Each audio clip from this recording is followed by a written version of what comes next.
Então, a gente está aqui no segundo dia, né, do Fórum de Cosmovisão Cristã, promovido pela ABU Floripa, né, Aliança Bíblica Universitária, para realmente com o intuito de conversar com a academia, com as várias áreas do conhecimento, da perspectiva cristã.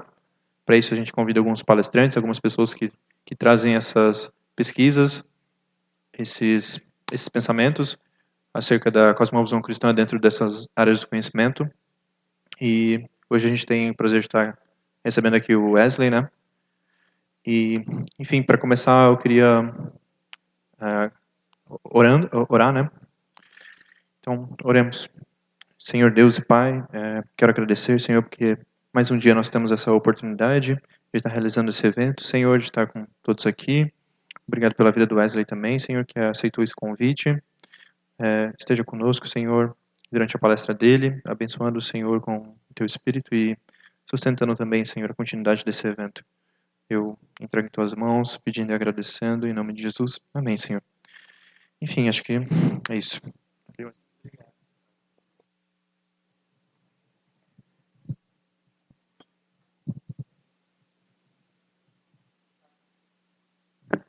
Som, alô, alô. Boa noite a todos, então. Agradeço pelo convite, a oportunidade de estar expondo um pouquinho sobre a estética do protestantismo contemporâneo.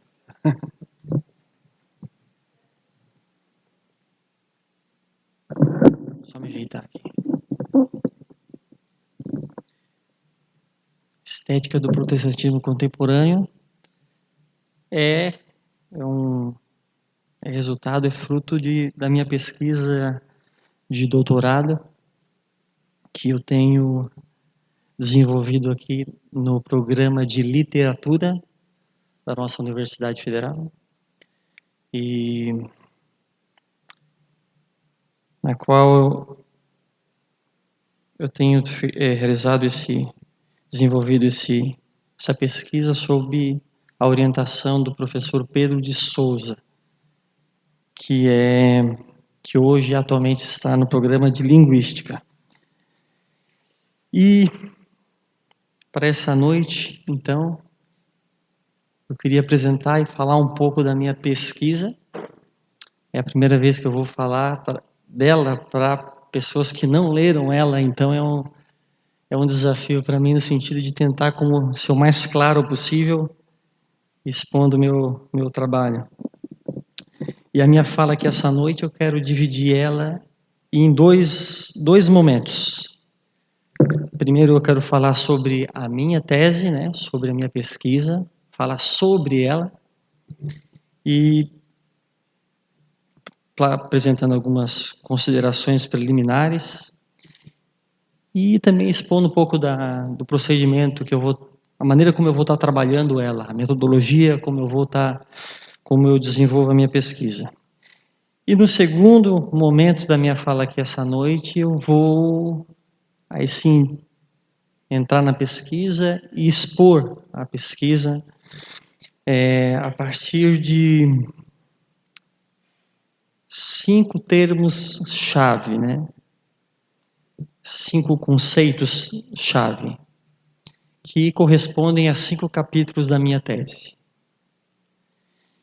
Nesse primeiro momento, deixa eu só marcar o tempo para mim não perder.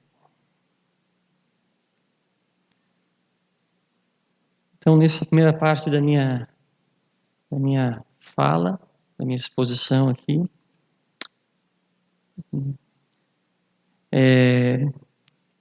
sobre esse tema a estética do protestantismo cristão, eu quero fazer algumas considerações preliminares, né?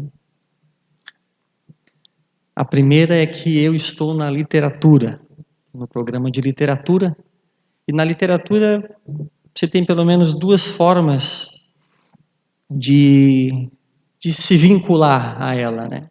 A primeira é você estar dentro de alguma das correntes, algumas das escolas literárias que todos estudaram aí, ensino fundamental, médio, realismo, naturalismo, modernismo, arcadismo, parnasianismo, né?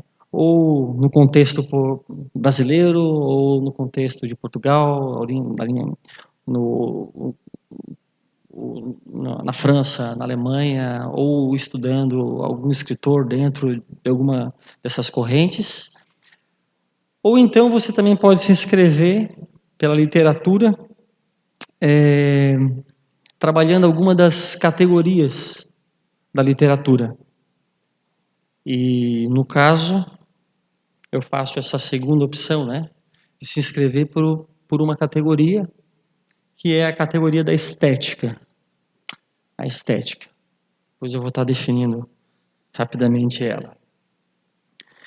Segundo lugar dessas minhas considerações introdutórias preliminares, é que eu optei, é uma opção metodológica, de não trabalhar com a desconstrução ou desconstruções, né? O que seria a desconstrução?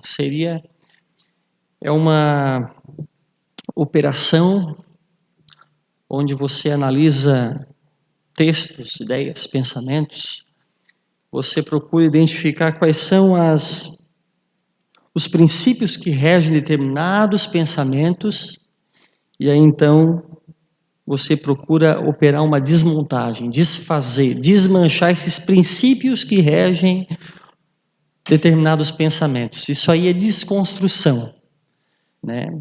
Quem faz isso é Derrida, Jacques Derrida, um francês.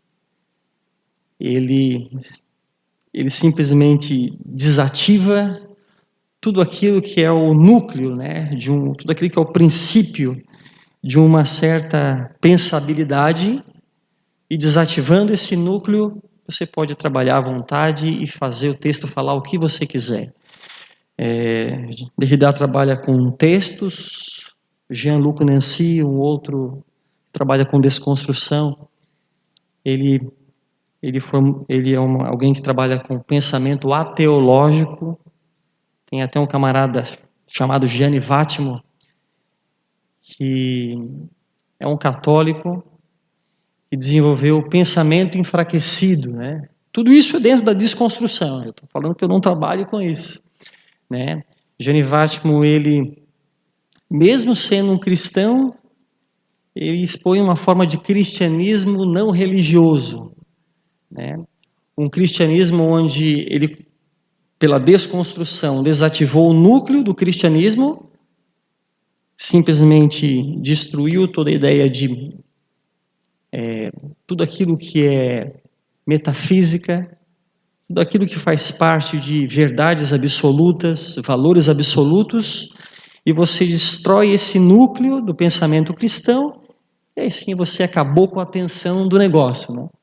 Aí você pode trabalhar à vontade os textos cristãos, porque você está tratando eles como se fosse um texto qualquer. Tem outras formas, na literatura eles usam muito uma das linhas de pesquisa, trabalha com teopoética, que é eles trabalham com textos sagrados, textos religiosos, né, os clássicos, e você se apropria desses textos, desses escritos, dessa literatura, e faz novas leituras, releituras, transformando o texto sagrado, o texto bíblico, fazendo, por exemplo, dando novas interpretações, e transforma ele num texto cômico, transforma ele num texto uma sátira. É mais ou menos isso que faz a desconstrução, né? Só estou marcando aqui que eu não trabalho com isso, para ficar bem claro, né? Porque é muito comum trabalhar dessa forma quando se fala de literatura, cristianismo, religiosidade. Eu não trabalho nessa direção, até respeito esse método, né? Respeito essa forma essa abordagem, mas eu optei por considerar o discurso verdadeiro de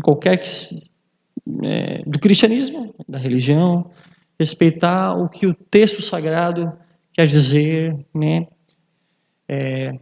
o que ele tem a dizer no seu contexto, que é a verdade, e a partir daqueles que propõem a sua verdade e considerar dessa forma, né? Não tomar textos sagrados e trabalhar eles pelo cômico, porque não sei se vocês acompanharam em Paris, aquela revista Charles Hebdo, lembram o que aconteceu aquilo com aquelas charges de Maomé? Isso traz tensão. A desconstrução não está nem aí com isso, ela trabalhando com escritura, com texto, e desativa o texto e você faz o que quiser, né? Eu tenho até uma citação de um filósofo francês, jesuíta, especialista na filosofia de Nietzsche, e ele diz, recentemente ele esteve no Brasil, na PUC de São Paulo, depois também na Unicinos, aqui no Rio Grande do Sul, e ele diz o seguinte, né, analisando a metafísica e o monoteísmo religioso, ele diz, olha, o próprio Nietzsche considerou que a grande massa dos humanos não poderá nunca deixar de crer no progresso, no reino de Deus, no triunfo do bem e do justo, em toda forma mais ou menos remendada de platonismo, e que é melhor, sem dúvida, preservar tais crenças para que a sociedade não se afunde no desespero do niilismo, no desespero do vazio. A desconstrução vai nessa direção, né? Girar no vácuo, girar no vazio, girar no nada. A terceira consideração preliminar que eu faço é que eu também não procuro evitar, na minha tese, na minha pesquisa sobre o protestantismo contemporâneo, eu procuro evitar ao máximo usar textos sagrados, referências bíblicas. Por quê? Porque eu não quero falar a partir da teologia, né? Eu não quero falar de dentro da teologia como teólogo, como cristão, como alguém vinculado à fé. Eu falo do lado de fora, falo pela literatura, uso a boca dos próprios filósofos contemporâneos para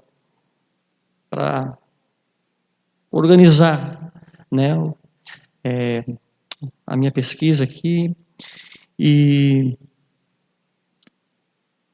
eu estou muito mais preocupado com as práticas, né, analisar as práticas protestantes e falar disso pela literatura, né. Minha pesquisa não tem, ainda que eu trabalhe, use da história da religião, sociologia da religião, antropologia, mas eu uso a literatura. E por literatura, esse é o meu quarto consideração preliminar, na construção desse plano estético que eu estou propondo aqui, né, uma estética do protestantismo contemporâneo, eu me aproprio de literatura, filosofia, música, sétima arte, cinema, entrevistas, documentários, né? Isso é típico da literatura contemporânea, né? Isso esse ano na Academia Brasileira, um cineasta ocupa agora uma cadeira da Academia Brasileira de Letras, Cacá Diegues. 2 anos atrás, um músico, um compositor, né, Bob Dylan, ganhou o Nobel de Literatura. E é mais ou menos esse cenário, então eu também estou trabalhando com essas fontes, né? Na literatura a gente chama de corpus, eu estou trabalhando com esse corpus. Quinto, não tenho como ser exaustivo, né? Não tenho como tocar e ser exaustivo nessa pesquisa. E também nas classificações. Classificação é uma palavra muito ruim nas humanas, em geral, né? Mas eu vou fazer uma classificação aqui e já estou de antemão, previamente, dizendo que eu não vou ser preciso nisso, né? Porque a complexidade do protestantismo é um negócio, não tem como, é como se fosse um quadro em movimento, árvores crescendo, de repente vem outra, é um negócio, é realmente meio surreal, né? É meio surreal o contemporâneo. Sexto e última consideração que eu faço aqui é que eu também não, nesse primeiro momento aqui, estar seguindo um fluxo de modo que, às vezes eu não vou me conter, mas eu vou procurar não trazer nada de aplicação moral, né? Vou tentar falar de fora, né? Mas já que tem bastante cristãos aqui, eu vou ficando mais à vontade. Mas daí no final eu vou tratar alguma coisa que vai trabalhar alguma coisa mais aplicada, alguma propositiva de algum valor, né? Mais aplicado ao cristianismo, aos valores cristãos, né? Mas a princípio eu vou estar só expondo, tentando expor, né? Uma tentativa. Não vou dizer isso aqui é um cristianismo bom, isso aqui é ruim, né? Mas eu vou tentar me deter, me poupar ao máximo disso, né?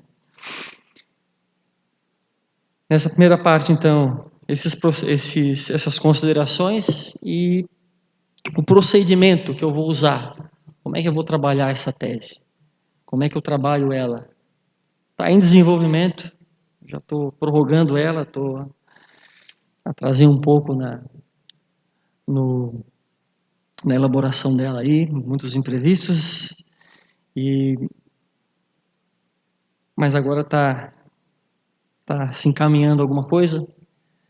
E o procedimento que eu adoto para falar do protestantismo contemporâneo, dessa estética que eu estou propondo com o protestantismo contemporâneo, é o famoso método do ladrão, né?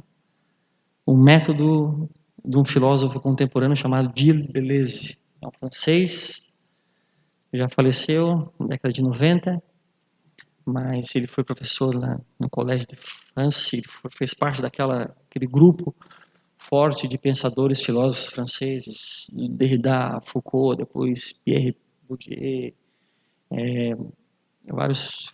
Foi aquilo que, de certa forma, foi uma corrente muito forte nas humanas, na filosofia contemporânea.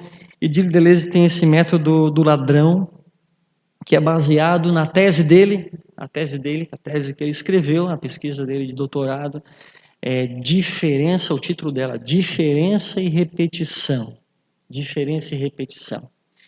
Deleuze, então, ele vai dividir o pensamento, a filosofia, o pensamento, qualquer que seja, nesses dois polos. Ou o pensamento é diferença, ou o pensamento é repetição.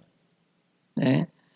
Diferença e repetição. Diferença, para Deleuze, é aquilo que é singular. Ele não é essencialista, ele abre séries. Ele não está preso a nenhum pensamento prévio, ele é totalmente novo. Ele tem a capacidade de diferir. Ele não é algo fechado, né? Tentando até definir. Isso é diferença, totalmente fundamentado na imanência. Não tem transcendência, totalmente imanência, totalmente aberto, livre. Da diferença você tira qualquer coisa, diferença é ruptura, diferença é aquilo que abre para possibilidades e mais possibilidades, não é algo fechado. Isso é diferença para Deleuze, e repetição para ele é aquilo que está vinculado à representação. É um pensamento fechado, é um pensamento que se constitui como uma cópia, como imitação de algo, como aquilo que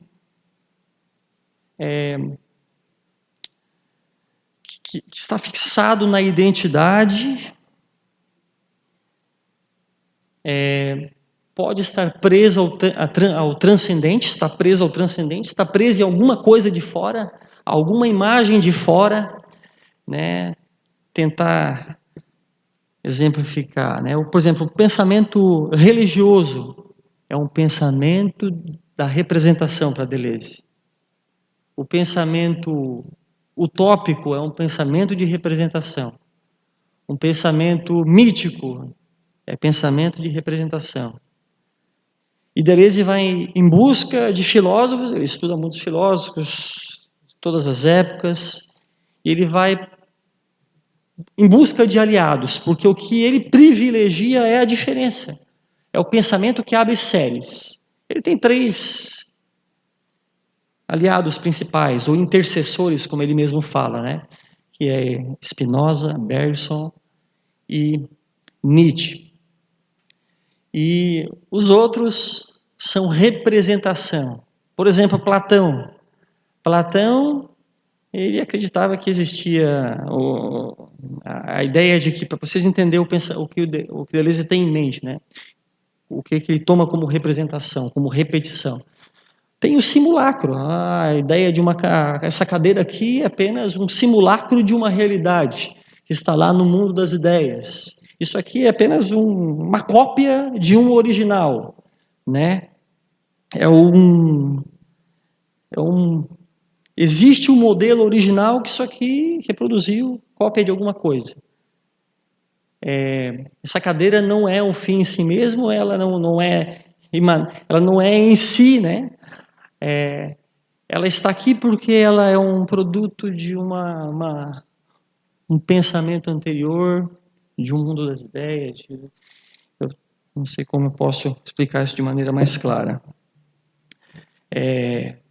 E assim vai. Aristóteles, Hegel, os filósofos todos são pensamentos de representação. Tudo aquilo que tem um fim, um ideal, Hegel, né? O idealismo, tudo isso é representação, porque está preso a uma realidade que não está nela mesma, vem de fora. Né? Vocês entendem por que o cristianismo, para ele, é um pensamento da representação? Porque está preso a algo que vem de fora, algo que é dado. Né? E nessa tese eu tento fazer mais ou menos como Deleuze, de alguma forma. Vou ir caçando pensamentos, né? Noções, ideias, né? Trago vou dando novos sentidos, trazendo novos significados para alguns conceitos, algumas noções. Mas eu também tento fazer com Deleuze exatamente essa ideia de dividir o protestantismo. Deleuze dividiu todo o pensamento em 2, diferença ou repetição. E eu estou na esteira de Deleuze, dividindo o protestantismo, esse eixo, em 2 polos. Um é a diferença, e o outro, em vez de representação ou repetição, eu chamo de dessubjetivação. Eu divido essa estética do protestantismo contemporâneo nesses 2 polos. Ou existem modos de protestantismo que estão na dessubjetivação ou na diferença. Ou eles estão mais na dessubjetivação e menos na diferença, ou mais na diferença e menos na dessubjetivação. Está em algum desses 2 polos, né? E quando eu falo assim, eu não estou situando, os pentecostais são dessubjetivação, os históricos são diferença. Eu vou tentar esclarecer ainda isso. Mas pode ter pentecostais como dessubjetivação e pentecostais como diferença. Ou um pentecostal ser um pouquinho de dessubjetivação e pode ser mais diferença. Guardem isso por enquanto. O polo é diferença e dessubjetivação. E aqui eu termino a primeira parte da minha fala. Eu sei que eu só gerei confusão na mente de vocês, não sei se vocês estão comigo ainda, se eu já perdi todos aqui. Mas eu vou entrar agora na segunda parte, então, da minha fala aqui essa noite. Aí sim eu vou naquelas 5 palavras-chave, né, ou termos-chave, mas não é tanto palavra, é o conceito que está por trás da palavra, né? 5 conceitos-chave, 5 termos-chave. Mas antes, deixa eu falar um pouco sobre o título da minha tese, que é revelador. Alguns vão descobrir de onde eu tirei isso, né? Esse aqui é o título da minha fala, mas o título da minha tese é A Estética Protestante e o Espírito Contemporâneo. Alguns já Brincar, né? Descobrir. Já descobriram que eu sou um ladrão de pensamentos também, né? Mas eu tirei esse título, né? Sim, Max Weber, aquele sociólogo que tem essa grande obra da sociologia, das ciências sociais, que é a Ética Protestante e o Espírito do Capitalismo, é a grande obra. E ano que vem ela vai fazer 100 anos da segunda versão dessa obra, então vale a pena uma homenagem, né? E aproveitando um pouquinho da glória dessa obra monumental, né? Mas essa obra também ela achei, para mim, de Weber, foi chave para mim aproximar o título da minha tese do nome de como ele nomina essa sua grande obra, porque é talvez a obra que esteja mais vinculada ao protestantismo de toda a história, né? De todas as obras, de tudo que foi publicado, talvez seja aquela que mais associa os protestantes a alguma publicação, alguma obra, alguma produção literária. Às vezes até mais do que as Institutas de Calvino, o Cativeiro Babilônico da Igreja de Lutero, né? Essa obra de Max Weber, que não escreve como religioso, como cristão, e na verdade só toca num tipo específico de cristianismo, que é o puritanismo americano, né? Para falar basicamente de economia, né? Mas é a obra que atrai atenção para o protestantismo. Por estética, eu preciso também definir agora o que eu estou querendo dizer com estética, porque estética na literatura, né, contemporânea, né, não tem tanto a ver com arte, com sensibilidade, gosto, contemplação, beleza em termos de harmonia, né?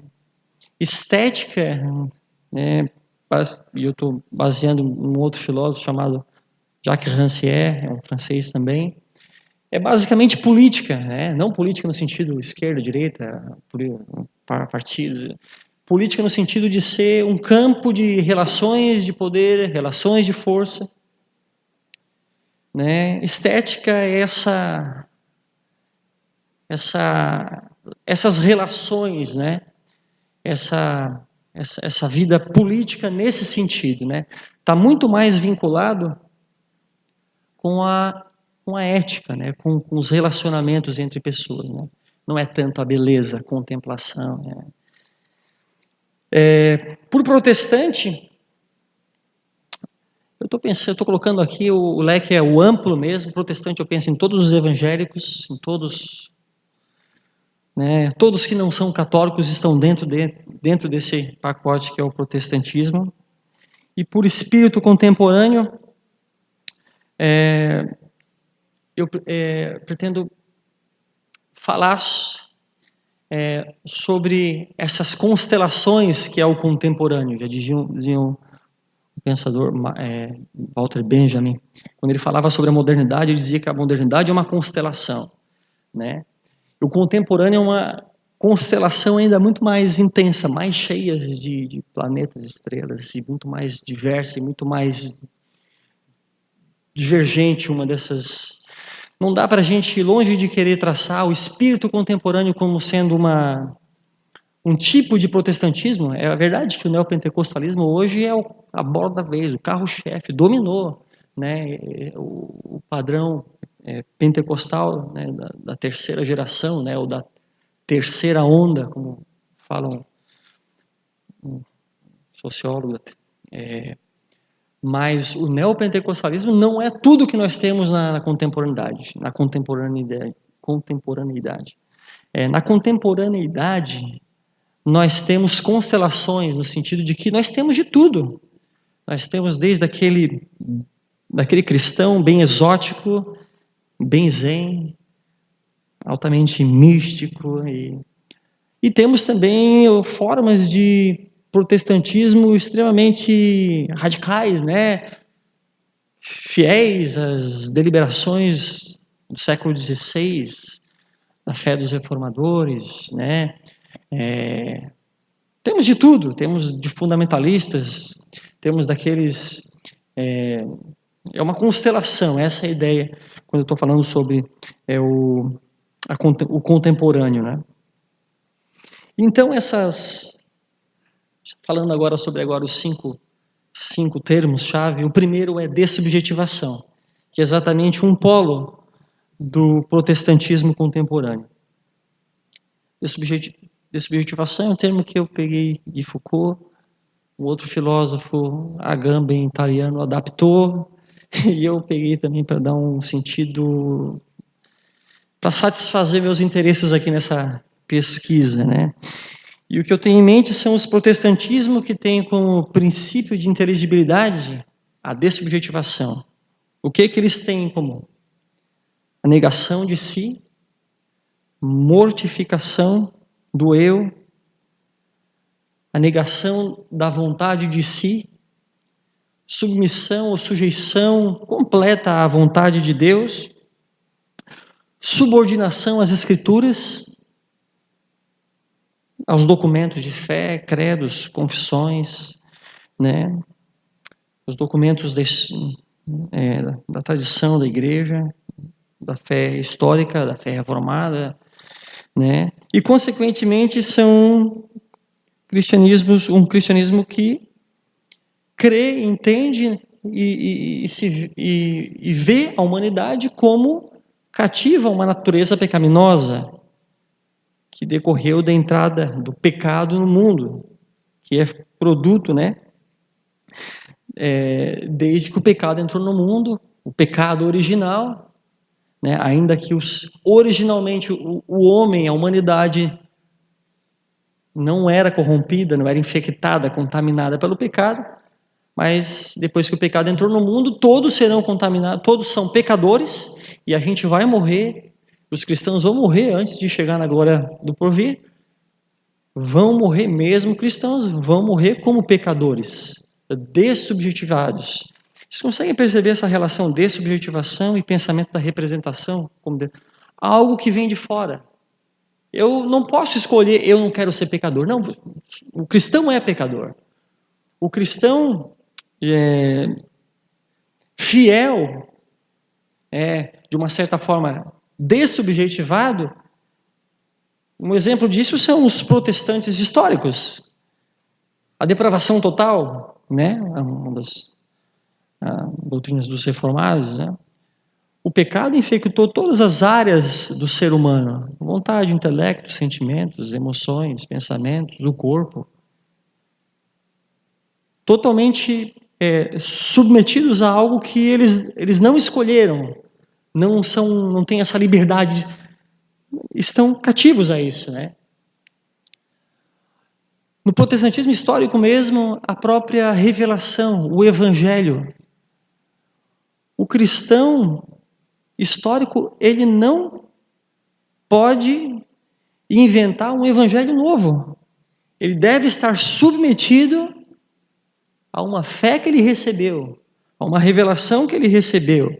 E nesse sentido, ele é dessubjetivado, no sentido de que, a partir do momento que ele inventa algo novo, daquilo que ele, né, um evangelho novo, o que é isso? Isso é perversão, isso é infidelidade à fé apostólica, né?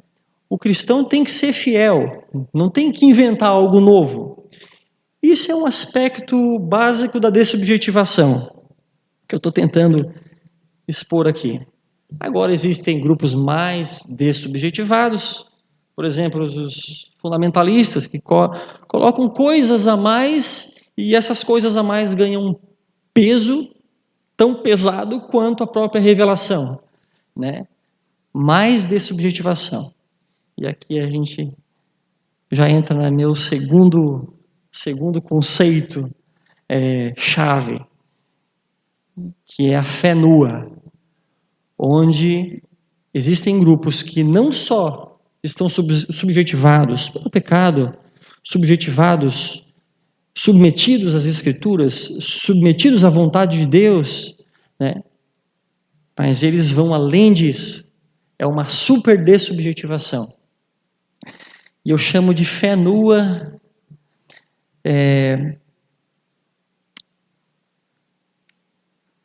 eu tomei essa ideia da fé nua me inspirando num conceito de Agamben, um filósofo italiano, que escreveu uma série de 9 livros sobre o Homo Sacer. O Homo Sacer é uma figura do direito romano, se referia àquelas pessoas que eram banidas de direitos, expulsas da sociedade, não tinham mais direitos, e eram banidas da sociedade romana, e eram lançadas sem direito nenhum para fora da cidade, para fora do contexto. É uma figura acabavam se tornando meio sagrados essas pessoas, eram banidas da sociedade, e lá eles ficavam vivendo nesse estado de exceção, né? Vivos, mas sem direitos. Agamben pegou essa ideia, aplicou para os campos de concentração da Segunda Guerra Mundial, para se referir àquelas pessoas que estavam lá vivas, né, passando naquele período destituídas de direito, mas ali sem direito algum, né? É uma situação meio emblemática, né? Onde a pessoa está ali, mas está completamente aprisionada naquela condição, aprisionada na própria vida, né? Aprisionada nessa condição, né? Totalmente desprotegido e submetido, tendo que viver nesse estado de exceção, né? Só quero dizer que eu tomei essa ideia, porque a Agamben vai chamar isso, dessas pessoas, de vida nua, que estão totalmente cativos, estão vivas, mas estão aprisionadas nessa região, sem direitos, totalmente girando em torno de si. E aí que eu pego vida nua e vou chamar de fé nua, né? Fé nua. Para se referir, eu já falei sobre a dessubjetivação, que é um dos polos, né? Como eu estou dividindo esse eixo protestante, dessubjetivação, outro lado é diferença, não cheguei ainda, mas tem a dessubjetivação básica, que qualquer protestante histórico é dessubjetivado nesse sentido. Isso é inerente ao cristianismo, né? Não tem como dizer, você totalmente... Não, não é. O evangelho você recebe. Mas existem agora uma dessubjetivação mais intensa. E eu estou chamando isso, essa super dessubjetivação, de fé nua. E eu tentei imaginar e expor aqui aquilo que pode ser exemplos, que pode ajudar você a compreender o que é esse grau mais extremo, mais intenso de dessubjetivação.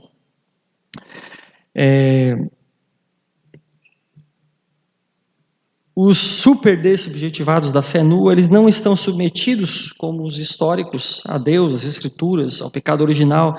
Eles vão muito além disso. Por exemplo, eles estão submetidos, muitas vezes, a pastores, líderes de grupos cristãos, de tal forma que pouco importa se o pastor prega ou não prega as Escrituras, o Evangelho, porque ele está submetido, um outro termo é assujeitado à pessoa do pastor. Esse é um grau mais intenso.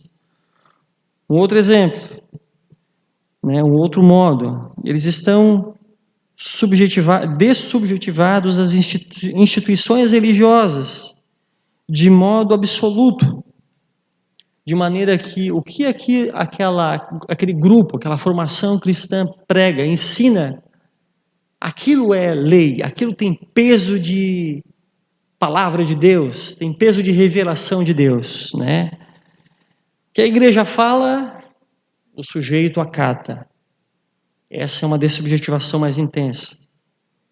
Dessubjetivado a, por exemplo, profecias extemporâneas, né? Não a profecia como os históricos acreditam que as escrituras, só a escritura, mas profecias como sendo revelações, como sendo palavra de Deus que vem por meio de pessoas comuns, cristãos comuns, e essas palavras acabam tendo um peso de escritura, peso de palavra de Deus. Isso é dessubjetivação mais intensa, talvez é o elevado à enésima potência, né, no limite. Outro exemplo de super dessubjetivação, aqueles que estão presos a revelações, visões, sonhos, né? Não no sentido que alguém dormiu de barriga cheia, mas sonhos no sentido de que alguém sonhou e tem isso como uma revelação que veio divina e que impõe isso a outros. Superdesubjetivação, da fé nua. Uma outra amostra disso é muito claro, e isso é muito comum, a confusão das esferas. E se vocês podem perceber muitas vezes, onde há essa superdesubjetivação, há confusão de esferas. A esfera religiosa, às vezes, intervém na vida familiar, na vida da pessoa, na vida do indivíduo, né? O marido tem que perguntar, não é para a esposa, ou a esposa tem que perguntar para o marido se vão viajar, e dependendo do que o pastor autorizar ou não, né, eles podem viajar ou não. A religião intervindo numa esfera familiar, né? Na política isso ocorre, muitas vezes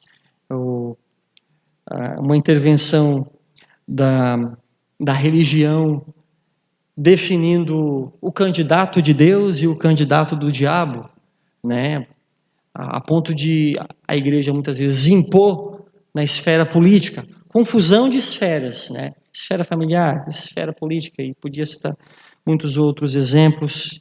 Eu cito aqui ainda não só a confusão de esferas, mas a bagunça, a desordem nas esferas ainda é intensificada, de maneira que o fiel muitas vezes está tentando descobrir esferas secretas.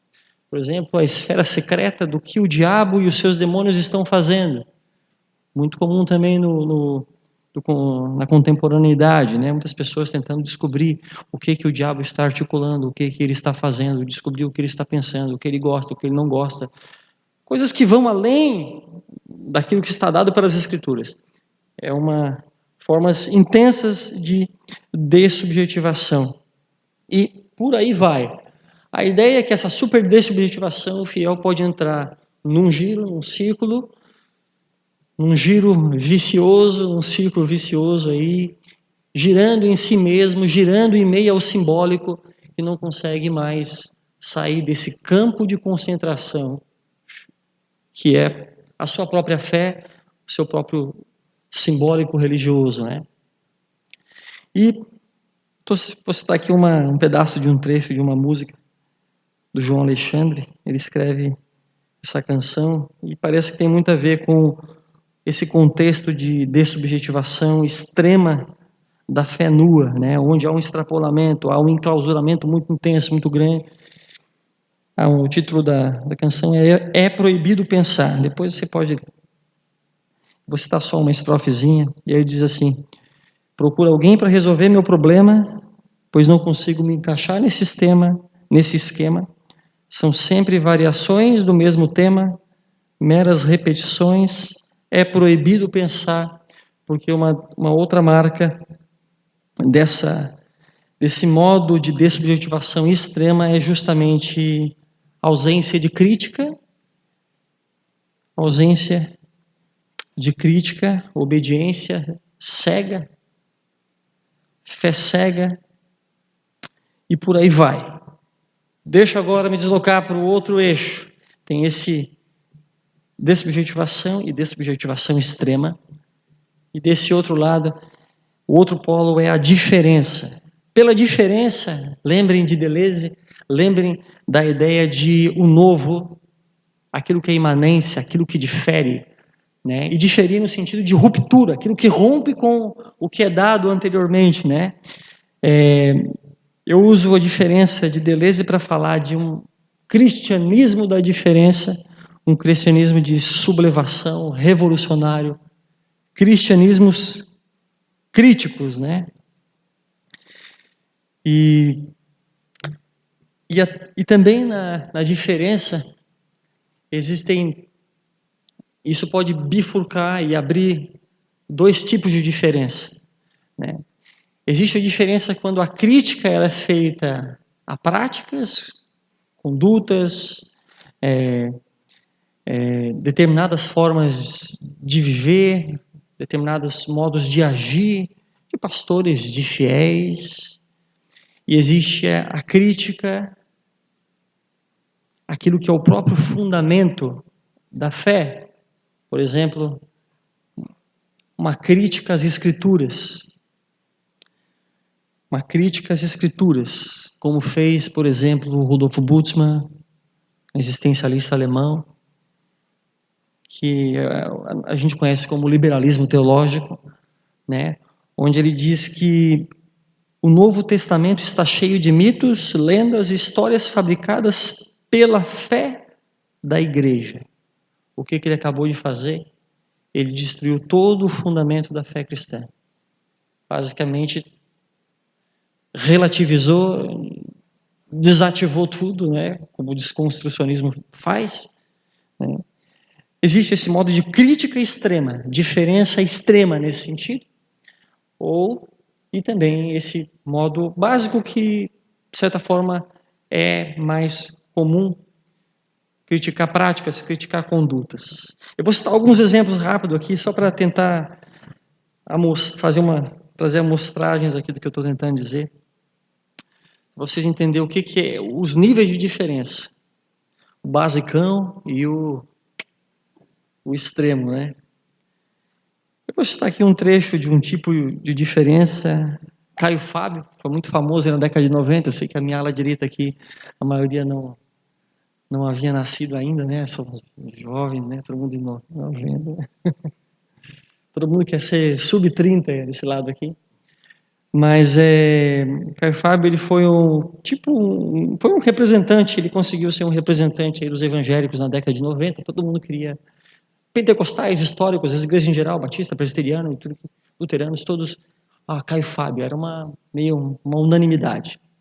Depois ele, problemas pessoais, ele foi desviando e depois até mesmo a maneira dele pensar, o cristianismo se tornou, abriu demais. Mas ele faz uma crítica,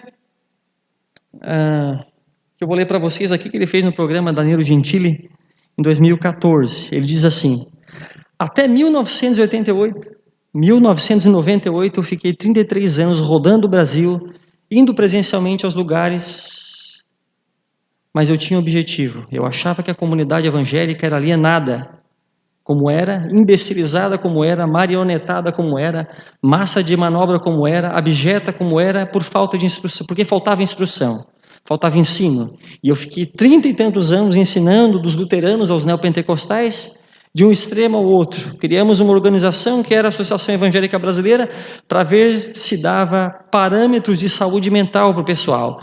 Mas na realidade eu descobri que ninguém quer isso. Isso desmonta o circo, a estrutura, a exploração. Instrução ajuda o povo a andar com as próprias pernas, instrução liberta, instrução tira as dependências desses gurus tiranos sobre a cabeça das pessoas. Isso eles não querem. Está criticando os evangélicos, os neopentecostais e igrejas em geral. E ele diz assim: eu mexia, solapava o poder dessa liderança toda. Macedo, né, o bispo Macedo, da Universal, me abomina. Esse povo me abomina. Eu passei a vida inteira tirando as estruturas de poder que eles usam para manipular o povo. Ele está fazendo uma forma de diferença, um cristianismo crítico, mas aqui ele está criticando o quê? Ele está criticando condutas, práticas, manipulação, essa alienação e essas formas de poder para manipular o povo, como ele disse. Isso é uma forma de cristianismo, polêmico, nível 1. Mas agora eu quero mostrar para vocês um cristianismo que chegou, que é diferença, é crítica, que chegou na década de 60, nos Estados Unidos, na década de 90 no Brasil. Ele entrou em igrejas históricas, como a igreja anglicana, aquela igreja inglesa, se instalou ali, alguns modos de ser cristão dessa forma. E a partir do ano 2000, esse cristianismo inédito, nunca na história da igreja, 2000 anos de história, nunca tinha havido igrejas desse tipo, um cristianismo inédito, extremamente diferencial. E eu estou me referindo ao cristianismo que é pregado pelas igrejas inclusivas. Igrejas inclusivas. A minha questão agora que eu deixo aberto e jogo para vocês são formas de diferença, de cristianismo crítico e de diferença. Mas é importante a gente perceber que uma coisa é você criticar práticas, condutas, comportamentos, às vezes criticando à luz da palavra de Deus, à luz das Escrituras, à luz da revelação, né? Outra coisa é você criticar os próprios fundamentos da nossa fé, você criticar as Escrituras, né? E eu pergunto o que é mais tenso, né? Qual foi a crítica mais pesada? Se foi a do Caio Fábio ou se foi o próprio surgimento de igrejas inclusivas, ou se foi a crítica do Bultmann. Aí vocês percebem os graus de diferença, os graus de crítica, os graus de ruptura, né? Os graus de revolução, os graus de sublevação do cristianismo. E o que eu digo é que, de uma certa forma, o cristianismo ele é diferença no sentido de que ele tem que estar sempre criticando o seu tempo, a sua época, condutas, práticas. A gente critica a cultura.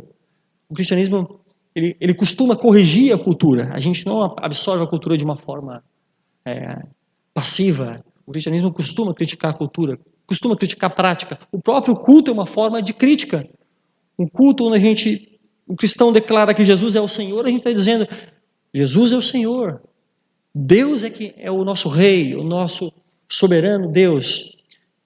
Não é o mundo, não é essa forma de viver, uma forma solta, livre, do melhor estilo Zeca Pagodinho, deixa a vida me levar, né? O próprio culto é uma forma de protesto, e o cristianismo, olha como a gente se chama, protestante, né? Protestantismo, a gente protesta. Protesta contra o quê? Contra o que Lutero protestou quando, no século XVI, né? Ele protestou contra um desvio da tradição.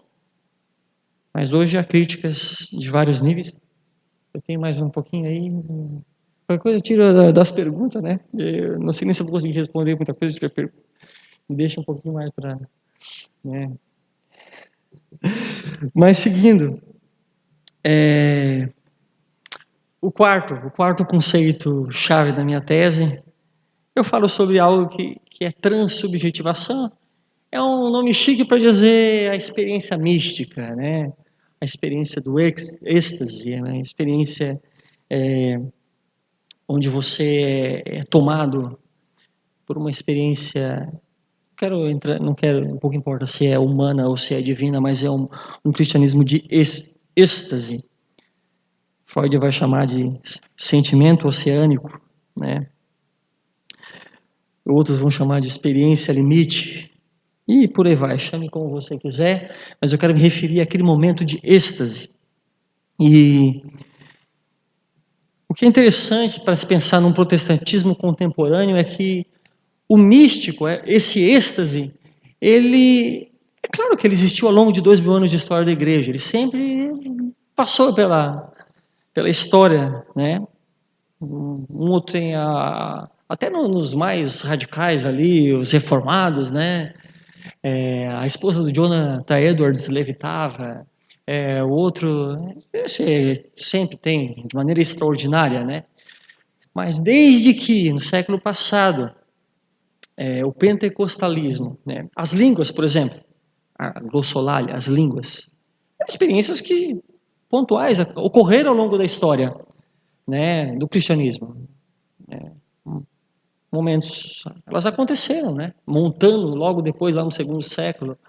Alguns momentos elas aconteceram, mas com o pentecostalismo no século XX, século passado, o que o pentecostalismo fez? Aquilo que era uma experiência mística, isso aí é uma crítica que o pessoal da sociologia da religião faz, é que aquilo que era eu não estou trazendo nada novo, isso aí já é algo que só estou reproduzindo aqui. A experiência de falar em línguas celestiais, estranhas, ou dos anjos, a glossolalia, como eles chamam, que é uma experiência mística, se tornou parte integrante da religião. Qual é a grande doutrina pentecostal do pentecostalismo clássico? O clássico, né? O lá de 1906, da Rua Azusa, 1910 com a Assembleia e a Congregação Cristã. É justamente a experiência, essa é a doutrina, é o que define você como pentecostal. Batismo no Espírito Santo como segunda bênção, evidenciado pelo quê? Por uma experiência mística, falar em línguas, um momento de êxtase, né? Um momento de recebimento do Espírito Santo, um momento de forte da experiência de fé, de carismática, né? E nisso a gente percebe aquilo que era uma experiência extraordinária se tornou ordinário. E o protestantismo contemporâneo, uma das coisas que eu tenho observado é que o místico cada vez mais está sendo incorporado aos sistemas né, religiosos, está se tornando parte integrante da vida, da fé, do ordenamento doutrinário evangélico, né? Isso é novo, isso é do contemporâneo. A dança profética, por aí vai, né? Vocês sabem do que eu estou falando aí, né? Tudo isso tem se intensificado muito na contemporaneidade. Da minha pesquisa, eu apenas marco o quê? A experiência mística, que eu chamo de transubjetivação no protestantismo. Ela vai jogar para duas direções. Primeiro, aqueles que entram e começam a ter experiências místicas de transubjetivação no ambiente da fé, eles vão da dessubjetivação, eles podem cair e se tornarem e ficarem enclausurados pelo simbólico e caírem naquilo que eu chamei aqui de fé nua. Não consegui mais sair disso. Completamente viciado, dependente dos entorpecentes dessa vida. Percebam como a Universal, né, do Reino de Deus, a igreja do Bispo Macedo, que o Caio Fábio criticou aqui, como ela precisa de uma campanha nova a cada semana, a flor e tal. Isso já está vindo há tempo, né? Talvez muitos já perceberam. Mas você fica preso no místico e você começa a girar e você cada vez quer mais e mais e mais. Você pode ficar enclausurado de tal forma no simbólico e ficar ali girando sem conseguir desenvolver. Às vezes a família em volta arrebentando, às vezes ela perdendo o emprego, perdendo bens, né? E não conseguir sair disso. Pode ir nessa direção, né? Do extremo. Ou você também indo na direção de um cristianismo da diferença, o cristianismo da diferença também pode buscar esse tipo de experiência mística. Se encantar por essa... Só que diferente da fé nua, que dessubjetiva e prende o camarada no simbólico, a diferença pode abrir tantos séries, pode abrir demais. E o cristão pode abrir de uma forma que ele acaba se tornando sincrético, assumindo uma forma de paganismo, né, muitas vezes, abrindo demais a ponto de a gente questionar até que ponto isso ainda é religião cristã. Abrindo. Como a gente faz essa crítica para as igrejas inclusivas, né? Até que ponto ainda são religiões cristãs? Uma pesquisa de uma moça aqui da antropologia, ela menciona que existem igrejas inclusivas reformadas. Aí a gente não entende mais nada nesse mundo contemporâneo, né? A gente fica... A última palavra, meu Deus, 3 minutos, por favor. Não precisa fazer pergunta, né? O último conceito, então, chamo de convergência de capacitações. É um pequeno capítulo da minha tese, é o único momento ali, né, onde de maneira bem subliminar, é o momento... Até esses 4 primeiros pontos que eu falei aqui, eu ainda tento falar de fora, Esse aqui, eu assim, poxa, não posso cair no giro da contemporaneidade, né? E ficar girando no vácuo sem dizer nada na minha pesquisa aqui. Então eu tento preservar esse capítulo pequenininho, com todas as minhas forças, ainda que meu orientador e pessoal, não tira isso daí da tua tese, não tem nada a ver com... Não, mas eu vou deixar aqui, né? Convergência de capacitações. O que eu estou tentando dizer com isso? É aquele fio de esperança no fim do túnel. É um momento onde eu não fico nesse giro pessimista do contemporâneo, né? Da filosofia contemporânea, pessimismo, o suicídio é uma atitude honrada e nobre, recebe elogios, o suicídio, né? Para te ver como a coisa está girando no vazio, no vácuo. E aqui nesse capítulo eu procuro chamar a atenção daqueles que não têm uma cosmovisão cristã, uma cosmovisão de um ateu, por exemplo, para mostrar para eles que nem sempre o cristianismo é o ópio do povo, né? Existem formas de cristianismo que não são esse ópio, como recebeu essa crítica no passado aí, Marx. Existem outras formas de cristianismo, diferentes. E ao mesmo tempo também eu procuro provocar, né, os jovens cristãos, nós aí estudando, para que nós não venhamos a desistir de mantermos diálogo com cosmovisões distintas, às vezes mais virulentas que são aí, né? Não desistimos de mantermos diálogo. Eu sei que na engenharia isso é mais tranquilo, mas nas humanas, dialogar com cosmovisões distintas é um grande desafio, né? Exige muita paciência e muita dependência de Deus e graça e por aí vai, né? E aí eu tomo um exemplo, eu olho isso na minha tese, 3 amostras pelo menos, mas uma queria deixar com vocês para a gente já se encaminhando para o final. Espiritualidade política. O que é isso? É um termo que Michel Foucault, aquele francês, filósofo muito conhecido nas humanas, na filosofia, ele cunhou a partir de um gesto que ele teve. Que gesto foi esse? 1979, Revolução Iraniana, né?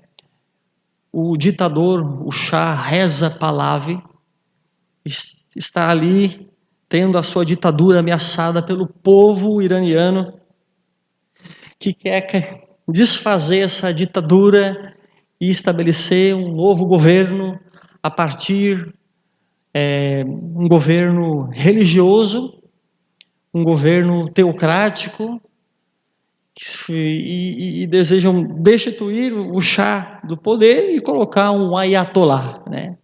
No caso, o Ayatollah Khomeini. E Foucault acompanha esse período aí e ele acaba ouvindo os iranianos que são islâmicos, mas não um islâmico qualquer, são islâmicos xiitas, né? Não é qualquer islamismo, é um extremo radical. E Foucault, então, ele se une a eles, dá ouvidos a eles e, de certa forma, até apoia esse governo, esses religiosos, para assumirem o poder. E o que acontece? Ele escreve isso, né? Ele foi trabalhar no Irã como repórter, né? Espiritualidade política, depois dei uma olhada nisso.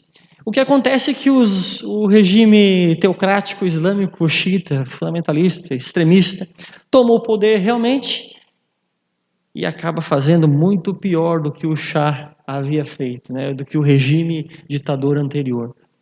Foucault recebeu muitas críticas, foi bem criticado e silenciou por um momento, mas no momento, numa certa ocasião, numa entrevista, ele diz o seguinte, olha, não demonstrou nenhum arrependimento e diz, eu fiz isso a minha vida toda. E o que eu queria deixar para vocês é isso. Até que ponto, né? Um filósofo contemporâneo, a mente mais aberta possível, de repente se une a um povo religioso, extremamente religioso, se une a eles, ouve eles e apoia o que eles estão fazendo, dá ouvidos a eles e apoia eles nessa tomada de poder, né? A minha questão é, será que nós não podemos fazer o inverso, né? Como cristãos, né? Será que nós não podemos, de repente, ir nos contextos mais difíceis, estudar, conhecer outras cosmovisões e procurar estabelecer pontos de contato, procurar dialogar, né? Foucault fez isso com os islâmicos. Quem sabe nós não podemos nos aproximar de outras cosmovisões e tentar entender e tentar estabelecer pontos de contato, inclusive até para pregar o evangelho, né? Porque se nós não compreendermos uma outra cosmovisão, vai ser muito difícil comunicar o evangelho para essa outra maneira de pensar. Aquele holandês Herman Bavinck, ele cita uma vez, ele diz que fazendo uma crítica até mesmo aos cristãos, né, que estavam desrespeitando um pouco outras cosmovisões de pessoas nas universidades e tal. E ele diz, olha, eu vou até seguir aqui. Ele diz que nós devemos considerar o pensamento do outro e até mesmo a incapacidade do outro de entender aquilo que você está tentando dizer. Às vezes nós somos intolerantes nesse sentido. E ele diz, aquele camarada talvez não vai conseguir te entender e você precisa respeitar a incapacidade dele de te entender. E talvez ele vai morrer sem entender fagulhas do que você, como cristão, está querendo dizer. Mas você precisa respeitar a incapacidade dele de não entender o que você está dizendo, né? E esse é um desafio que nós temos como cristãos, um desafio de buscar pontos de contato e até, de certa forma, respeitar a incapacidade do outro de entender a cosmovisão cristã, né? Buscar pontos de contato é diferente de negociar a nossa cosmovisão, né? Não estou falando para sermos sincréticos, relativistas, não, muito pelo contrário, né? Isso é diferente disso. E temos que sempre entender que por mais que cosmovisões diferentes podem partir de pontos diferentes, chegar a lugares diferentes, mas em algum momento essas linhas podem se cruzar e aí a gente pode estabelecer diálogo, abrir caminhos. E eu queria então ler esse último trecho aqui. Quatro encaminhamentos agora, falando uma propositiva um pouco mais cristã, nesse final aqui da minha fala essa manhã, que eu já me alonguei demais, com certeza nunca mais vou ser chamado para cá, né? E se até então eu falei de fora, eu queria agora falar um pouco mais como um cristão.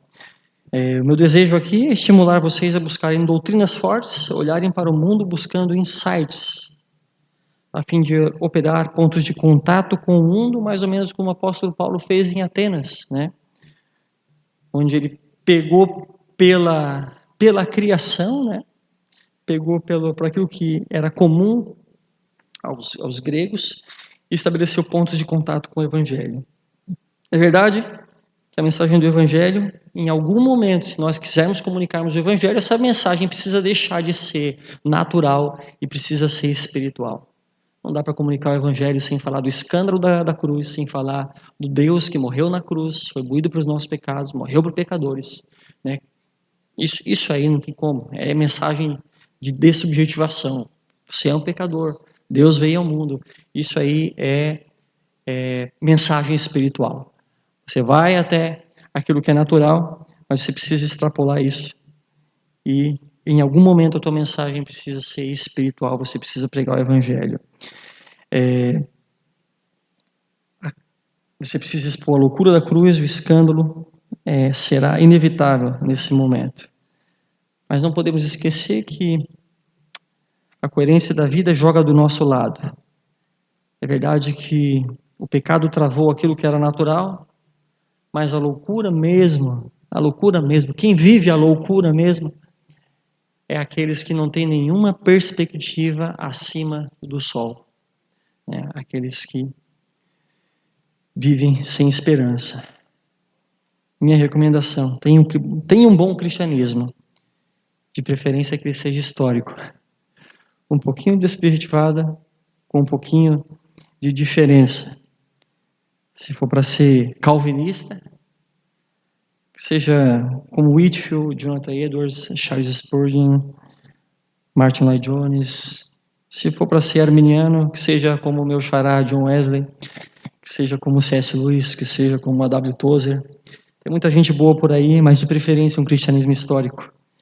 E por último, nós precisamos de um cristianismo forte, sólido, robusto, firmado na fé histórica, porque somente assim você vai ter condições de dialogar com outras cosmovisões sem ser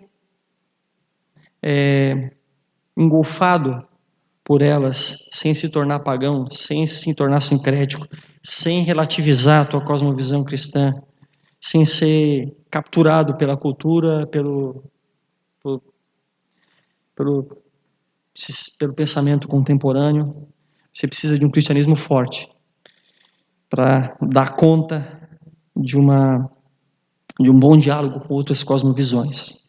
Então, nesse sentido, vá sem medo até as ciências humanas. Eu estou fazendo um apelo, não abandone as ciências humanas. Eu sei que todo mundo quer estar indo em outra direção, eu sei que o negócio está feio nas humanas. Mas vá até lá, encontre pontos de contato, mostre a força e coerência da cosmovisão cristã, mostre os pontos cegos, os atos falhos das outras cosmovisões, leve as pessoas à reflexão, tenha uma vida de amor, de piedade, e é isso, e a minha cabeça, meu pescoço está prêmio. Obrigado, Deus abençoe a todos.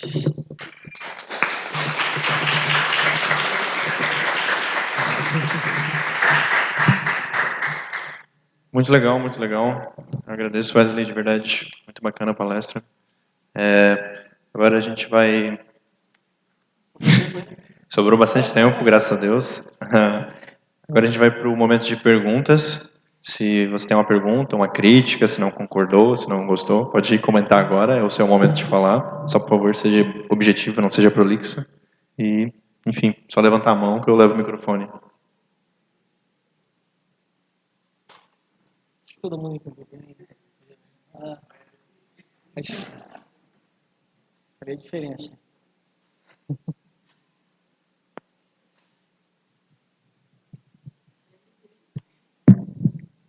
Não, só queria comentar que eu acho importante a gente discutir esse assunto, assim, principalmente para cada um de nós, assim, né? A maioria é cristão, mas da gente se encontrar nesses termos, assim, né? De fazer uma autoanálise, assim, de cada um de nós, assim, pessoal, de que a gente se colocar em cada um desses termos, assim. Eu fiquei, não sei vocês, né? Eu fiquei, né, pensando, né, no quanto da minha teologia era, né, de subjetivado ou tal. E eu fiquei parando para pensar assim, aonde que eu me coloco no meio disso tudo. Eu acho que é essa, né, o que tu trouxe pra gente, eu acho que pode ser útil pra gente assim nesse sentido de a gente se encontrar nesse meio e de a gente reajustar algumas coisas, né, ou continuar se a gente tá bem, né, se a gente tá conseguindo ser equilibrado.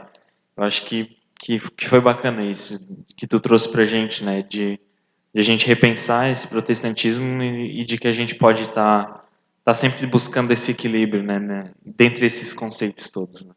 Só isso mesmo. Obrigado, então. Mais alguém? Legal.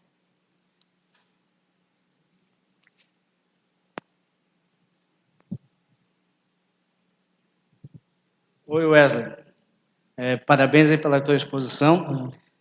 Eu acho que dessa turma aqui, o único que conheceu o Caio Fábio fui eu. Tive a graça de conhecê-lo pessoalmente, mas dentro da tua fala, eu fico pensando, eu estudei aqui na UFSC de 83 até 95. Me formei só no curso, tá? Eu era naquela época conhecido como um estudante profissional, aquele cara que nunca saiu da universidade. E, assim, dentro desse período eu também acabei conhecendo Jesus.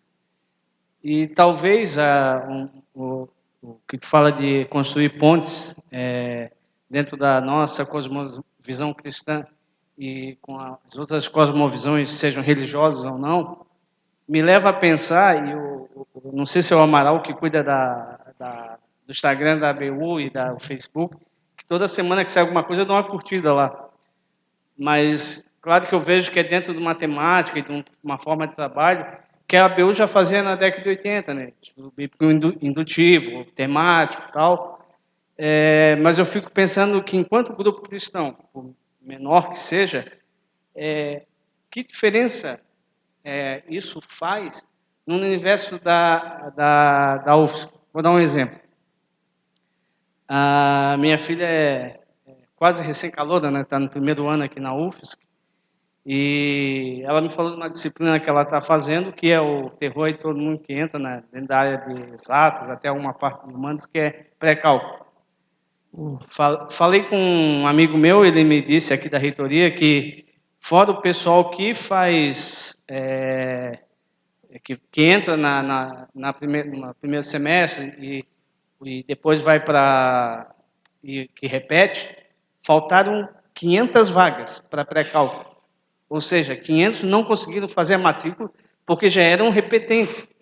Além dos que repetentes já foram. Aí eu cheguei e falei com a minha esposa assim: tive uma ideia. Lá no pessoal da ABU tem um monte de CDF. Eu nem sei se usa mais essa expressão, mas o pessoal podia ser monitor voluntário. Aí a minha esposa é sábia, né? Aí é questão de gênero, tem que dar mão à palmatória às mulheres.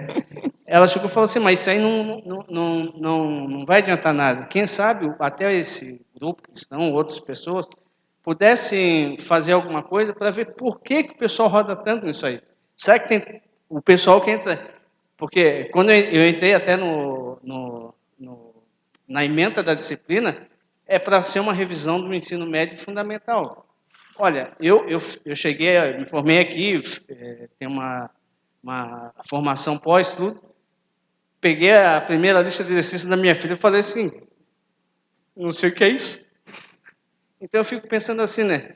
Que movimento ou que dons que Deus dá para a gente para que a gente possa atuar de forma diferente? Olha, eu acho que uma das coisas que vai nos aproximar daqueles que têm uma visão diferente é o que o nosso dom pode fazer para ajudá-los. Assim, não no sentido assim, não, com isso aí o pessoal vai para minha comunidade ou vai virar cristão. Não é nesse sentido. Mas não adianta, por exemplo, eu ser um cara que tem meus recursos, minha inteligência e deixar comigo. Ou vou usar lá só nos meus trabalhos lá na minha comunidade.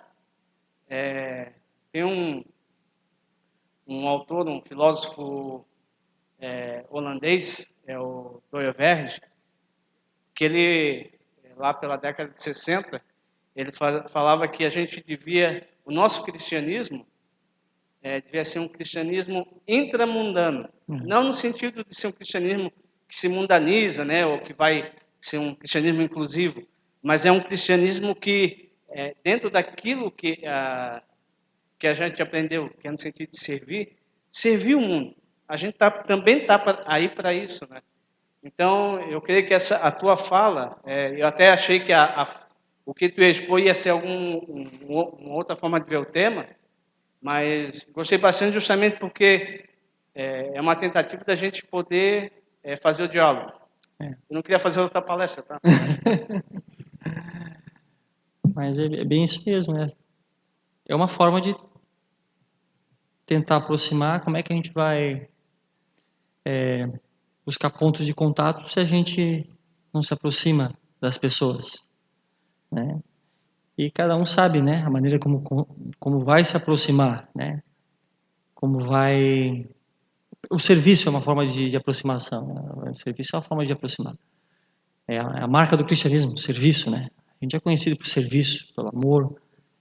E fica os desafios para os CDFs aqui né, de ajudar no cálculo, que eu acho que deve ser muito pior de qualquer complexidade aí da filosofia contemporânea.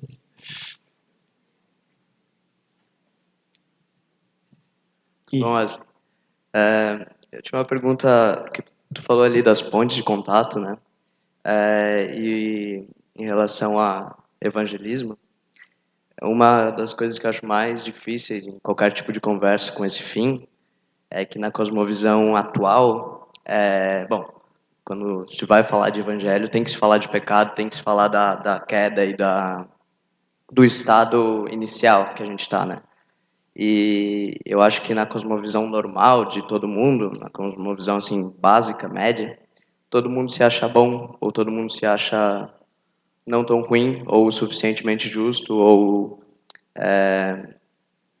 o suficientemente justo para que Deus o ame, né? Então, praticamente tem que ser dito assim, ó, Deus te ama, mas tu não tá junto com ele, ou tu... Essa questão de mostrar a depravação e a queda, né? É uma pergunta bem prática, assim, como tu acha que dá para fazer essa ponte? Como que dá para mostrar que, na realidade, a gente está longe de Deus e a gente precisa dessa religação, né? Esse primeiro passo, que é mostrar o problema para ir para a solução. O perigo é a gente cair naquilo que eles chamam da graça barata, né? A gente fala do amor de Jesus, a gente expõe um Jesus bem soft, não com toda a glória, né, que a gente encontra nas Escrituras do Novo Testamento, né?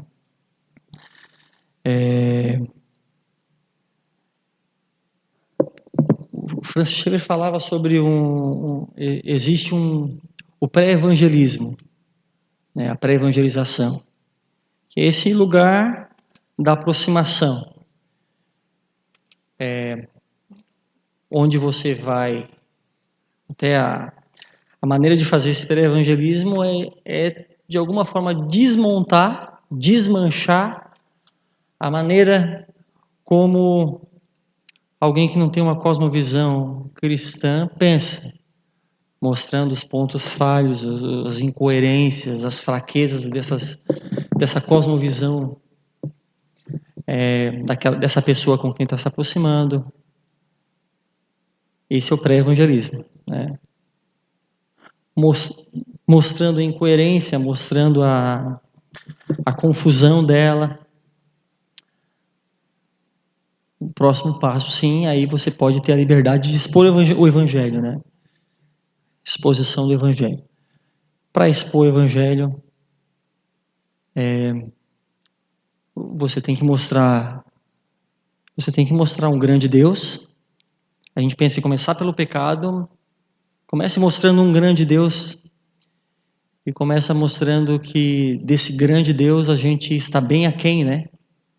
Mostra o grande Deus e a nossa incapacidade de corresponder. Eu estava até lendo com a minha esposa que lê C.S. Lewis comigo, ele falando, C.S. Lewis chega a um ponto de falar sobre, ele tem essa habilidade de mostrar nossa pecaminosidade, os nossos pecados de maneira bem prática. C.S. Lewis é brilhante nesse sentido, né? Ele fala sobre um momento sobre o humor. Eu nunca imaginei que a gente poderia se ver como um transgressor da lei moral, né? Pelo humor. Ele diz assim que por que as pessoas pedem desculpa quando estão mal-humoradas? Desculpa, eu estava mal-humorado, se desculpa. Mas quando elas estão bem-humoradas, elas não se desculpam, né? E C.S. Lewis vai mostrando, tá vendo como elas têm uma consciência da lei moral? Tá vendo como elas têm algum padrão, a norma da lei, ainda que de forma bem básica, mas elas têm essa consciência, né? Alguma forma de consciência. Mas o caminho eu acho que é basicamente isso, né? Pré-evangelismo, pensando no Schaeffer, mostre as fraquezas de uma cosmovisão. Se tiver liberdade, né, vale a pena, aí entre com o evangelho. Eu até vou repetir o que eu falei na minha fala. Não adianta, em algum momento, a mensagem tem que deixar de ser natural para ser espiritual. Falar do evangelho é falar dessa loucura. Mensagem é escândalo, né? Ela vai deixar de ser natural, ser espiritual, mas comece falando de um grande Deus, né? Falando de um grande Deus. Muitas vezes a gente faz o contrário e você é pecador, está perdido, vai para o inferno, né? Ok, é verdade, né? Mas é preciso ter sabedoria, né? Graça de Deus para expor o evangelho. Mas a gente vai ter que, em algum momento, vai ter que falar sim de um problema e de um Deus que resolve o problema. E Deus providenciou a solução desse problema por meio da cruz. Isso aí é inevitável, né? Mas o perigo também é a graça barata, né? Principalmente na universidade, algumas vezes já escutei algumas correntes dizendo que decidiram não mais falar do pecado, só falam da graça, do amor, da bondade de Jesus, né? O perigo é que isso não parece muito semelhante ao Evangelho de Paulo, né? A grande epístola do Novo Testamento, onde Paulo expõe de maneira sistemática o Evangelho, começa com a maior parte, o trecho onde ele mais gasta tempo falando do pecado, né? Para mostrar a necessidade de todos são pecadores, né? Tem que expor o Evangelho, não tem como correr, não, de uma certa forma, mas aí Deus vai dar graça para você expor da maneira como você sabe, na simplicidade, da maneira como, mas sendo fiel ao Evangelho, né? Falando de um problema e falando de um grande Deus que resolve esse problema, né? Na cruz.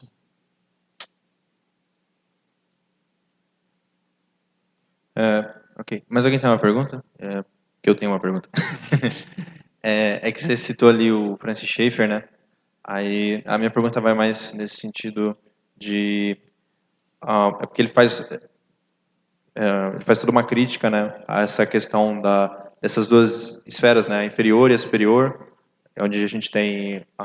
ele começa lá com Tomás de Aquino, aí ele desenvolve, aí para ele trazer essa noção de pré-evangelização, dessa inconsistência, onde o homem se fechou nesse mundo dessa esfera inferior, onde a racionalidade, a teoria científica estão postas, e o público, né, o que vai a público é o que deve ser nessa esfera, mas a partir disso a gente não tira nenhum valor, sentido, propósito à nossa vida, à nossa existência, ao ordinário. Então ele tem que fazer esse salto nessa linha essa linha de desespero para essa esfera superior, onde você tem o subjetivo, você tem o valor, você tem a moralidade, Isso. mas de forma irracional ele faz esse salto e ele vem nessa noção de mostrar a irracionalidade do pensamento ímpio diante dessa perspectiva dicotômica que se construiu historicamente. Aí a minha pergunta vai nesse sentido de esses contornos que você trouxe do protestantismo contemporâneo, eles de alguma forma foram influenciados por essa perspectiva que o Schaeffer traz, dessa mudança que teve na forma como a gente se relaciona, essas esferas da racionalidade, do subjetivo, da natureza, da graça, da natureza e liberdade? Teria como você discorrer acerca dessa ponte que teria a crítica dele com o que você trouxe, ou acho que não tem muito a ver? Vou revelar meus segredos aqui, né? Eu nasci tentando fazer essa... Claro, a gente partiu do Deleuze, né, ali do francês, diferença e repetição, mostrando dois lados, né?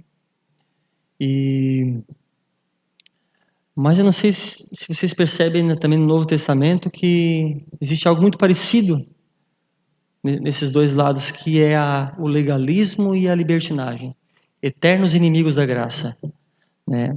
No fundo, esses dois lados, agora, falando tira dessa objetivação de diferença, pensa em legalismo e libertinagem, né? Você extremamente preso e você extremamente solto, extremamente livre, né? Na minha tese, ali no meu trabalho, eu tento... não posso evangelizar, né? A gente não pode evangelizar, né? Senão a gente reprova, né? Daí não é bom ali, né? Mas tem muita coisa girando. Quando nas humanas, isso aí é um ponto da minha tese ali, que isso aí eu acho que meu orientador vai me fulminar. Mas Foucault, ele é muito famoso pela ideia de relações de poder o poder, né? Enquanto Marx Althusser, por exemplo, dividia o mundo em os opressores, o poder como sendo algo muito dicotômico, dicotômico no sentido de os opressores e os oprimidos, sempre esses dois lados, né, pendulando um desses dois, os opressores e os oprimidos, sempre. O Foucault ele vai trabalhar uma tal de não, ele vai mostrar que o poder não está de um lado entre os oprimidos e os opressores e vai falar sobre a microfísica do poder. Ele fala sobre o poder como uma rede que vai enlaçando, que está em todas as áreas, que ninguém consegue escapar do poder, né? Todo mundo está de alguma forma usando o meu termo, dessubjetivado. Todo mundo é dessubjetivado pelo poder de alguma forma. Por mais todo mundo fala de algum lugar e esse lugar é um lugar que você está submetido a alguma relação de poder. Essa é a ideia de Foucault. O poder é como uma rede. E aí eu tomo isso para falar sobre uma relação com a ideia de pecado, que é também como uma rede, um lugar onde o cosmos está, o cosmos foi abalado pelo pecado, sofreu, né? Bagunçado, a natureza humana, não existe nada com que a gente faça que seja um lugar neutro, não existe lugar neutro, ele está em todo lugar, né?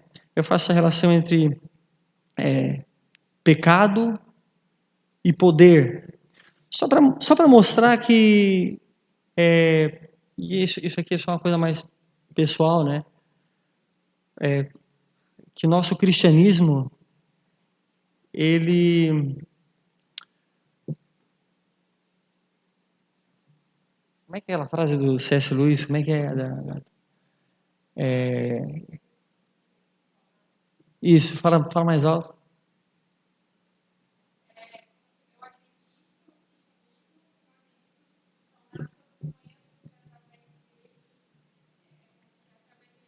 Eu pudesse ver o mundo. Isso é basicamente isso. Quando você é cristão,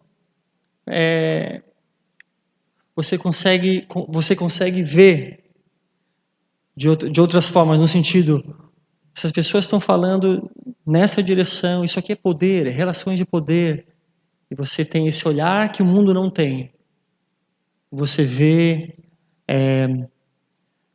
o pecado. Por exemplo, aquele camarada tem uma autoestima, como ele gosta de uma autoestima muito boa.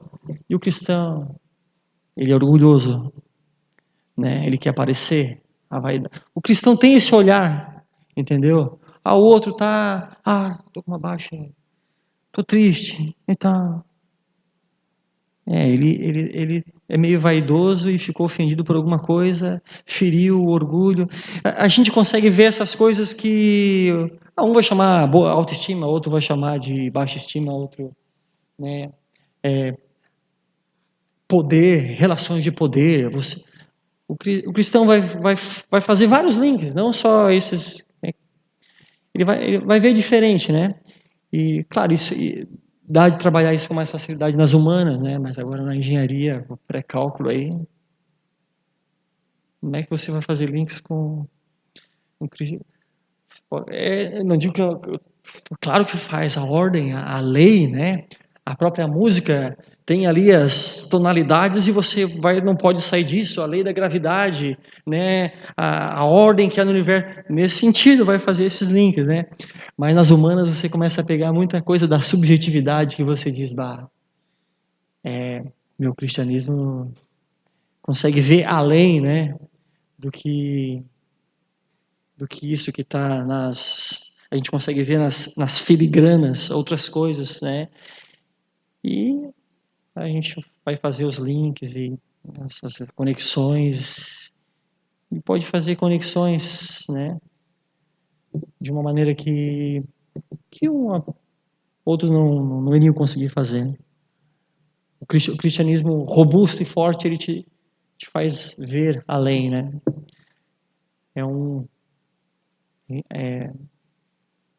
A vida tem sentido, em outras palavras, né? A vida tem propósito, a vida tem ordem. Em meio a esse caos do mundo contemporâneo, a gente se tem outra motivação, tem outro foco, tem outro um outro propósito. A gente vê diferente o sofrimento, a gente vê diferente as dificuldades. E a gente tem que estar o tempo todo tentando fazer os links, né? O tempo todo. Está sensível a isso, mas parece que a gente precisa de um cristianismo sólido, bem firmado, preferencialmente na fé histórica, que ela vai dar chão para poder fazer essas conexões, né? E não aquele cristianismo que eu falei da fé nua, é um cristianismo que frágil, que se atravessa, né? Que se atravessa, que não tem clareza das esferas e é movido por medo, né? É movido por cristão com medo da morte. Até que ponto a gente tem medo porque a morte é assustadora, né? Mas cristão que vivem tem muita coisa que mas somos pecadores, por isso temos medo, né? Por isso que temos medo a mais do que deveríamos ter, né? O medo é até uma forma de, mas a mais da conta é uma maneira de ver o mundo que só o cristão consegue ver, consegue perceber, né? Todos aí? Mais alguma pergunta?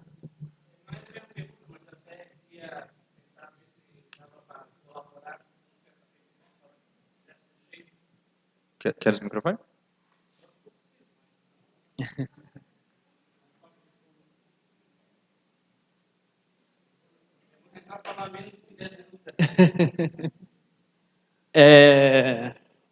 O pensamento do Schaeffer, eu conhecia, o que eu li da década de 80 até o ano passado, muito do que ele produziu depois de Labrie, né, trabalho que ele teve lá na Suíça.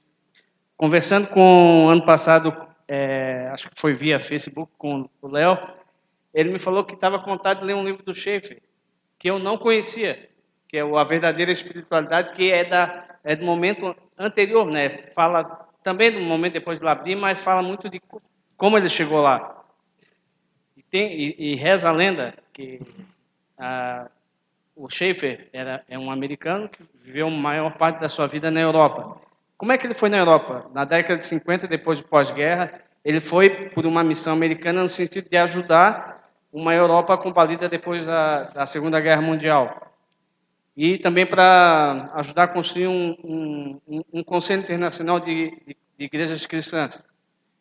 Aí reza a lenda que numa dessas reuniões era um culto, aí o Huckmacher, aquele lá que a gente canta lá com a música do Marcos Almeida, ele chegou e chamou o Schaeffer de um lado e falou assim, olha, isso que o pessoal está fazendo aí, deixa o pessoal fazer, mas eu tenho uma coisa mais importante para te falar.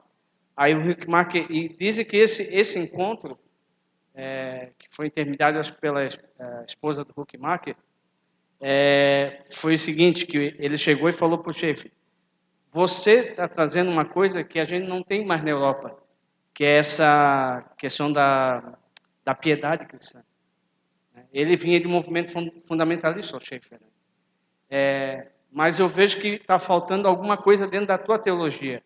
E o Huckmacher apresentou para ele o neocalvinismo holandês, né, que é base talvez de uma das boas teologias que a gente tem hoje.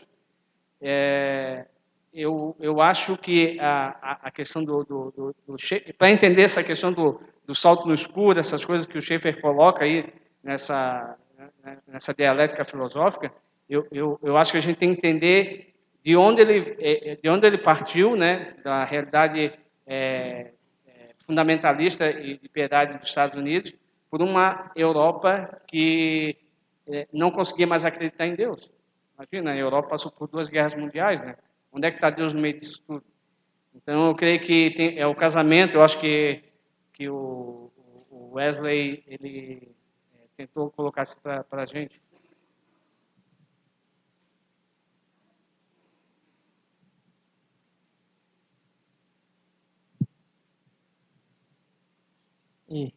Não, É é que ru- é fica mais rulo. como uma indicação também, porque, como vocês estavam falando de pontos de contato, o livro Cristianismo Puro e Simples, que também foi escrito, né, num período pós-guerra, quando o Lewis palestrou na BBC, naquele tempo, na verdade ele é muito válido por isso, porque ele vai usando, ele usa justamente, ele fala que o cristianismo é a única religião que consegue dialogar com todas as outras, porque naturalmente ele trabalha a lei natural e a gente tem essa lei natural.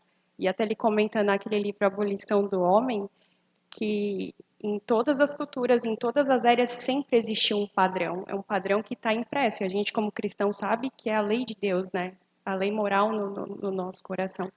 E ele trabalha justamente isso. E esse sempre é o ponto de contato. Porque em uma religião, você está procurando fazer o bem, você está procurando amor, você está procurando caridade, você está procurando servir. Esse sempre vai ser o ponto. A gente tem pontos muito principais, só que ali as pessoas não estão fazendo isso por redenção, elas estão fazendo isso por redenção, e o cristianismo, na verdade, vai trazer que a gente não consegue, por conta própria, se redimir, mas a dica é que esse livro do Lewis, ele é um monstro, né? Ele consegue fazer isso de forma bem filosófica, e acho que fica como dica para quem quiser saber como introduzir isso, né? É mais ou menos isso que tem a ver, eu acho. Ah, mais alguma coisa, pessoal? Pergunta? Não? Então, acho que é isso. Eu queria mais uma vez agradecer o Wesley, de verdade, todos que estiveram conosco nessa noite. Acho que temos alguns avisos. Um é que a gente tem botões para vender, se você tiver interesse em ajudar o movimento da ABU. A gente tem ali botões ali atrás com o nosso amigo Alan. Um por 4 e 2 por 7, isso aí. Então, se tiver afim, são bem legais, dá para botar na mochila. E depois, também queria dar o aviso que amanhã a gente tem o último dia, né, das palestras, vai ser com o Gabriel Dayan. Ele é um rapaz que é pós-graduado em Direito e vai falar sobre filosofia política de uma perspectiva cristã. Então, às 7h30 também aqui. E amanhã vai ter coffee break. Então, chama os amigos aí para comer no final. Acho que é isso. Eu queria só...